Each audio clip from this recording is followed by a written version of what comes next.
네, 안녕하십니까. 2021년 5월 31일 울프입니다. 오늘 아침에 픽한 종목은 호전 실업입니다. 결론적으로 호전 실업은 작년 연수주액을 넘어선 상황, 그래서 지금은 초호황의 국면에 있다라는 하나금투의 레포트가 있었습니다. 주가 추세상 추세 중단에서의 반등, 그리고 이는 추가 반등을 기대할 수 있다는 내용을 말씀드리고 싶습니다. 투자 아이디어입니다. 이제 사람들도 밖에서 활동하기 시작한다. 두 번째, 아웃도어도 생각보다 비싸고 잘 팔린다. 이는 매출 확대로 이어지고 매출 확대는 이익 확대로 이어진다 라는 것입니다. 바이셀 메소드입니다. 첫 번째, 프리미엄 구간을 닫고 내려올 때 매도하라는 거고요. 두 번째, 디스카운트 구간을 닫고 반등을 할 때 매수를 하는 것입니다. 차후에 동일한 패턴이 나오면 대응을 하면 되는 건데 주가가 더 추가적으로 상승하기 위해서는 프리미엄 구간에서 매수가를 더 지불해야 추가 상승이 가능합니다. 이제 추가 상승을 한 다음에 다시 특정 추세를 그려가면서 횡보 아니면 또 우상향 한다. 그러면 새로운 펀더멘탈이 그려져 가는 겁니다. 손절은 디스카운트 매수가 를 기준으로 디스카운트 구간 추세를 뚫고 내려가면 손절을 하는 부분입니다. 바이 포인트 셀 포인트입니다. 주가 추세상 중단에서 반등은 추가 상승을 예고한다 라는 건데요. 파란색 선에서 닿고 올라가고 빨간색 선에서 맞고 내려옵니다. 그런데 조금 더 내려올 만한 올 법도 한데 오지 않고 초록색 선에서 반등을 하고 또 올라갔단 말이죠. 이는 추가적인 상승을 약간 예고 다 맞는 건 아니지만 예고를 합니다. 이제 실제로 이거를 결과가 오늘 아침에 종가 15시 30분 지나면 다 알 수 있었잖아요. 갭상을 띄운 다음에 종가는 빨간색 프리미엄 구간에서 마감을 했습니다. 여기서 조금 어렵긴 해요. 만약에 내일 아래로 갭이 위로 있다면 더 올라갈 수도 있는 여지가 있습니다만, 만약에 갭이 아래로 떨어졌다, 이 프리미엄 구간을 뚫고 내렸다, 그러면 손절이 되는 겁니다. 그러니까 손절을 하셔야 합니다. 추가적인 하락이 더 예고가 되기 때문에 이런 부분은 잘 대응을 하셔서 대응을 하셨으면 좋겠습니다. 호전 시럽 같은 경우에는 최재호, 최원준 님께서 레포트를 올려주셨고요. 올해는 사상 최대 수주 금액을 기록할 것으로 예상한다 라는 거고요. 수주 금액만 해도 이미 1억 불 이상으로 추정한다. 언제까지나 추정입니다. 그래서 현재까지의 수주 금액은 2.2억 불로 상회하는 것으로 추정되며 작년 수주 금액을 넘어선 상황이라는 거죠. 코로나19로 인한 홈트레이닝, 캠핑 등 다양한 비대면 활동의 경험 및 증대로 기능성 아웃도어 시장이 급격히 성장하고 있는 상황이다 라는 거고요. 호전 실업의 주력 고객사인 노스페이스와 슬레타가 수주 쪽이 이런 수주가 대폭 증가하는 추세라고 합니다. 자, 뭐 하는 회사인가? 앞서 설명했다시피 언더 아머부터 시작해서 다양한 브랜드의 옷을 대신 만들어주고 있는 그런 회사입니다. 당사는 우분 오류 OEM을 생산 판매하고 있다. 스포츠웨어, 아웃웨어로서 글로벌 탑 브랜드로부터 오더를 받아 생산 공급을 하고 있고, 에슬러즈 우류는 지속적인 성장하고 있으며 아우터 및 홈 트레이닝웨어를 생산하고 있다. 우류로서의 글로벌 탑 브랜드로부터 오더를 받아 생산 공급하고 있다. 인도네시아의 나이키나 아디다스 등 주요 신발 브랜드 현지 공장에서 생산 공급을 하고 있답니다. 네, 그래서 소재 국가를 보시면 공장들이 다 인도네시아나 베트남에 있어요. 그리고 이제 각종 사업소에서도 이제 의류 생산이나 신발 가공을 해서 공급을 하고 있고, 국내 같은 경우에는 그냥 해외 영업 및 지원 조직입니다. 공장은 다 해외에 있다, 인도네시아에 있다, 베트남에 있다 라고 보시면 되고, 이제 수주를 받아서 고객사한테 제때 물량을 공급하는 그런 회사라고 보시면 됩니다. 그래서 고객사 의류가 잘 팔리면 호전 실업의 매출도 상당히 올라가겠죠.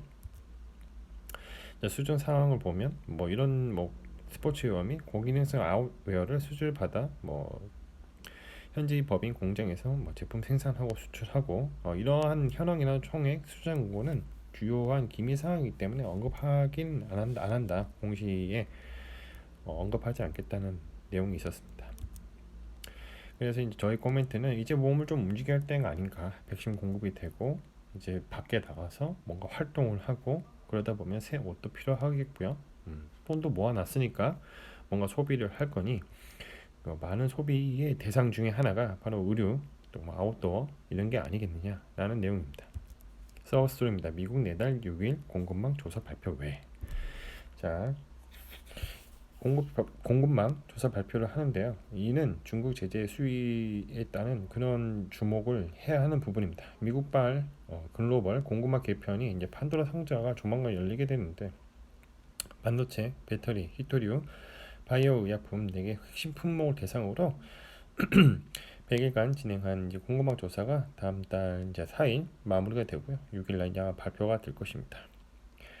이제 공급망 재편이 이루어질 것이고 제가 전에 말씀드렸다시피 더 이상 달러가 중국으로 들어가는 것을 막는 것을 미국은 최우선적인 그런 공격적인 목표로 할 것입니다. 그래서 이제 디지털 위안화를 적극적으로 추진합니다만 현재 패권국은 기축통화는 달러이고 이를 넘어서는 그런 통화는 없다고 봐야 합니다. 뭐 유로화가 대체의 대안이 될 수 있겠지만 중국 위안화는 신뢰도 못할 뿐더러 공산국가가 만든 화폐는 더 이상 믿을 수가 없습니다. 중국은 이제 좀 있으면 거의 끝났다고 봐야 합니다. 그렇다고 무시할 만한 국가는 아니지만 어느 순간에 크게 무너지지 않을까 그렇게 예상을 해봅니다. 백신 접종이 전 세계적으로 가속화되고 있습니다. 자, 미국에 집중했던 접종이 미국 외의 지역으로 확산된다는 뜻이며 공급 변동 현상 완화 그리고 달러 약세 가능성을 시사하고 있다. 그래서 이제 이런 현상 중에 하나가 이제 베트남 증시가 사상 최고가 경신도 매우 의미심장하다는 내용이고요. 6월 FOMC까지 테이퍼링 논란이 지속되며 변동성이 높은 장세로 이어질 것, 고밸류 성장주 경계 이런 내용이 있었습니다만 중요한 거는 내수 소비 트레이딩이 필요하다. 내수 소비를 추천한다는 거죠. 앞으로도 이제 소비 관련된 주가 우리가 이제 더 올라갈 것이다 라는 내용이 있었고 중국이 독립이라는 단어를 싫어하는 이유는 첫 번째 민주화 요구, 백화 제방 운동이 있었고 천안문 사태가 있었고 이런 거가 있다 보니까 중국의 약점은 분열에 대한 공포가 있었던 거죠. 그 배경이 이제 국영꾼들은 언제나 방관자일 뿐 그 어떠한 문제도 적극적으로 개입하지 않는다. 그 때문에 중국 공산당은 국민당과의 기나건 투쟁과 농민의 도움을 힘들게 이룩한 중화인민공화국이라는 통일 국가를 다시 해체되는 것을 두려워하는 것이라는데 지금부터 제 개인적인 생각입니다만 중국이라는 깡패 국가고 쓰레기 국가입니다. 양아치 집단이고 믿을 수 없는 집단이죠. 이런 중국은 해체가 되어야 마땅하다고 생각합니다. 너무나도 후한무치한 그러한 짓을 좀 많이 해왔던 것 같아요. 다른 자유국가들은 그래도 어느 정도는 아는데 이 정도는 국민성이나 이런 걸 봤을 때는 저는 절대로 동의할 수가 없습니다. 그래서 중국은 어떠한 이유서든 시간이 지나면 각각이 찢겨질 것이고 아마 G2로서의 지위를 상실하지 않을까 그렇게 생각해 봅니다. 2021년 5월 30일 상승률 탑 30 중에 세 가지를 갖고 와봤어요. 넥스트 아이와 세미시스코 그리고 대동기업입니다.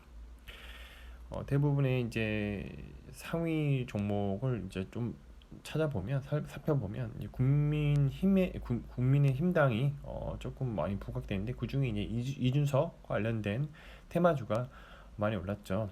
그래서 넥스타이나 삼보산업 그리고 YBM넷 이렇게 되어 있었고 삼인기업 공사 같은 경우에는 이제 유승민계 부각으로 이제 좀 많이 상승을 했었고요.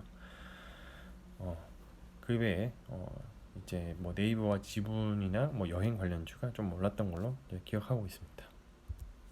마무리하겠습니다. 가격은 어떻게 결정되는가? 수요와 공급의 법칙을 따른다. 주가가 펀더멘털 따라서 이동하는 와중에 어떤 이슈가 발생했을 때 리얼 옵션의 가치가 반영이 시작이 됐고 리얼 옵션의 가치가 최대치일 때 가격이 바뀌었으므로 사람들의 생각이 바뀌게 된다.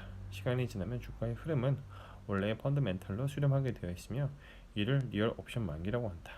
전제 조건은 모든 가격은 시간에 종속되어 있고 이 세상에는 영원한 것은 없다. 역사는 반복된다입니다. 자, 오늘은 호전 실업에 대해서 말씀을 드려봤고요. 작년 연수익을 넘어선 상황이고 초호황 국면에 있다라는 하나금융의 레포트가 있었습니다.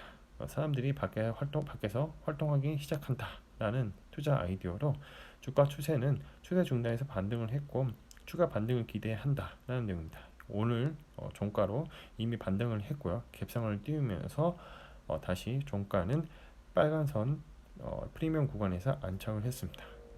내일은 이 갭하락으로 시작할지 갭상으로 시작할지 지켜봐야 추가적인 상승이 나올지 아니면 이대로 다시 하락을 하면서 반등 구간을 찾아갈지는 내일이나 내일 모레가 지나봐야 알 것 같습니다. 컨텐츠가 좋았다면 구독과 좋아요, 알람 설정 부탁드립니다. 오늘도 들어주셔서 감사합니다.